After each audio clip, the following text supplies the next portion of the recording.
Writing is about cultivating presence. Hey everybody, it's Sean, and here are 5 books that I would recommend to see writing as a practice of cultivating presence and living a good life. All right, and the first one is Julia Cameron's The Right to Write. Julia Cameron is the author of The Artist's Way. This is an invitation and initiation into the writing life. Let's see what she has to say. She says, Anton Chekhov advised actors, if you want to work on your acting, work on yourself. The same advice applies to working on our writing.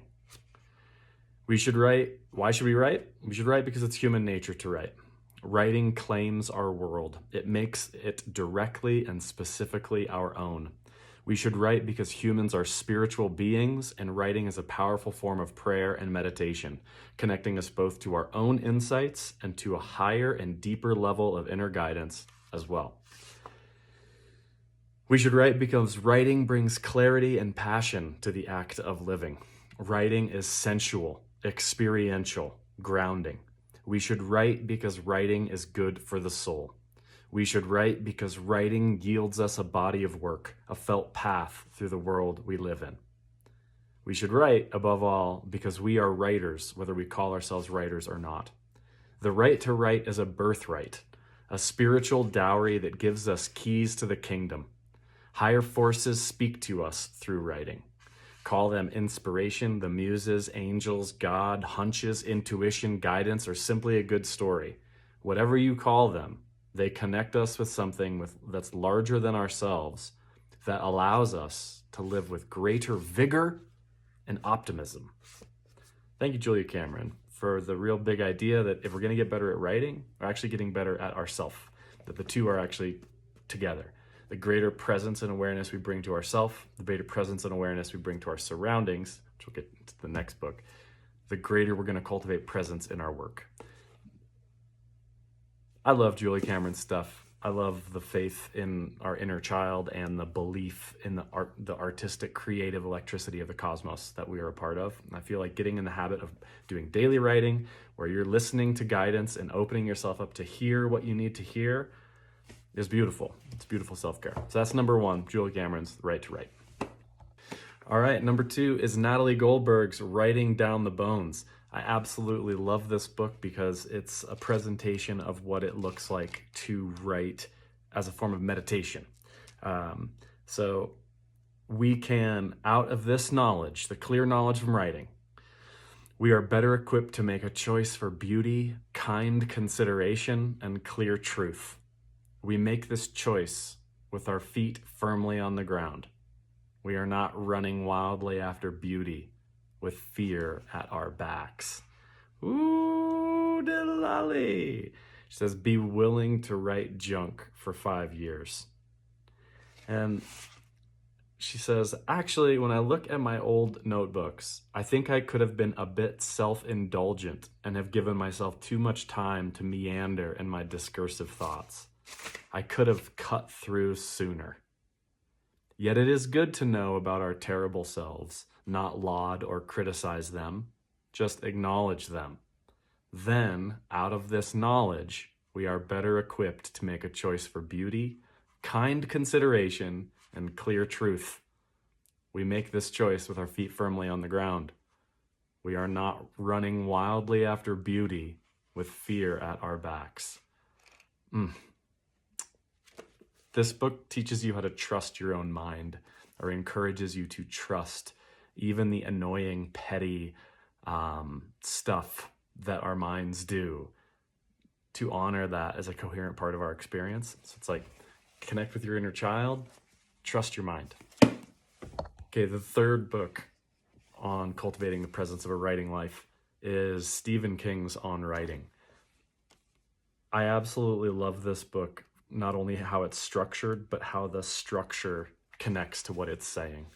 And in this book, Stephen King basically makes the argument that his life, who he was, all of his experiences made him the writer that he was. Not to mention the consistent daily practice, the dedication to the craft for a long time. This is a heroic story that I can't recommend enough. And it's an inspiration to see how he approaches it. Let's hear it in Stephen King's words. I think you begin by interpreting write what you know. Famous advice for writers. You should write what you know. I think you begin by interpreting write what you know as broadly and inclusively as possible. If you're a plumber, you know plumbing, but that is far from the extent of your knowledge. The heart also knows things, and so does the imagination. Thank God. If not for heart and imagination, the world of fiction would be a pretty seedy place. It might not even exist at all. This is a bold and compassionate book, Stephen King's On Writing, that inspires us to live very well. The subtitle is A Memoir of the Craft, and it is the life story of this man's dedication to craft, but also this big, beautiful philosophical argument that his craft couldn't be what it was without who he was as a man and as a person. It's a beautiful heart-rendering book. The fourth book to cultivate presence with writing is Carl Phillips, our first poet of the bunch, with My Trade is Mystery. 7 meditations from a life in writing. There's great essays in here on stamina, ambition, silence, politics, kind of interesting ways in to what it's like to be a writer. And he defines ambition not as accolades, but an ambition is a faith in a necessary art. Ambition is a faith in a necessary art. Why is that art necessary? Because it is your body, and your body is particular. And we are not going to tell you how to live your body, your particular body. We are going to invite you to pay attention and have faith in the particularity of that body that you are, that signature that you leave, that is yours and no one else's.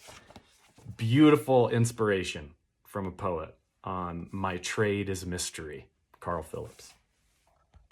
And our fifth book to practice writing as a mode of cultivating presence is Veril and Klinkenberg's Several Short Sentences About Writing. And this is the most craft-oriented, like the actual paying attention to reading this will help you with your craft because it's structured as a series of short sentences and it makes you re-examine the structure that you use to write. So it's not just living an amazing life, although I think that's good writing is downstream of good living. It's also about crafting short sentences and editing your work and spending more time with your initial drafts that are rambly like this video is. And I chose this one as the final one also because there is a sense and an importance of just paying attention to our experience. So this is more on the paying attention to what you pay attention to. So this is Veril and Klinkenberg. But everything you notice is important. Let me say that a different way. If you notice something, it's because it's important. This is like Natalie Goldberg saying, trust your mind. But what you notice depends on what you allow yourself to notice. And that depends on what you feel authorized or permitted to notice in a world where we're trained to disregard our perceptions. We notice what we self-authorize ourselves to notice. And then noticing what we notice and taking ownership of that is self-authorship. That's the point. Who's going to give you the authority to feel what you notice is important? I'll say that one again. Who's going to give you the authority to feel that what you notice is important? It will have to be you. The authority you feel has a great deal to do with how you write and what you write, with your ability to pay attention to the shape and meaning of your own thoughts and the value of your own perceptions. Being a writer is an act of perpetual self-authorization, no matter who you are. Only you can authorize yourself. You do that by writing well, by constant discovery. No one else can authorize you. No one. This doesn't happen overnight. It's as gradual as the improvement in your writing. Thank you very much. This has been a very special edition of Wisdom Workshop on the top 5 books that I would recommend to cultivate a writing practice for greater presence in your life.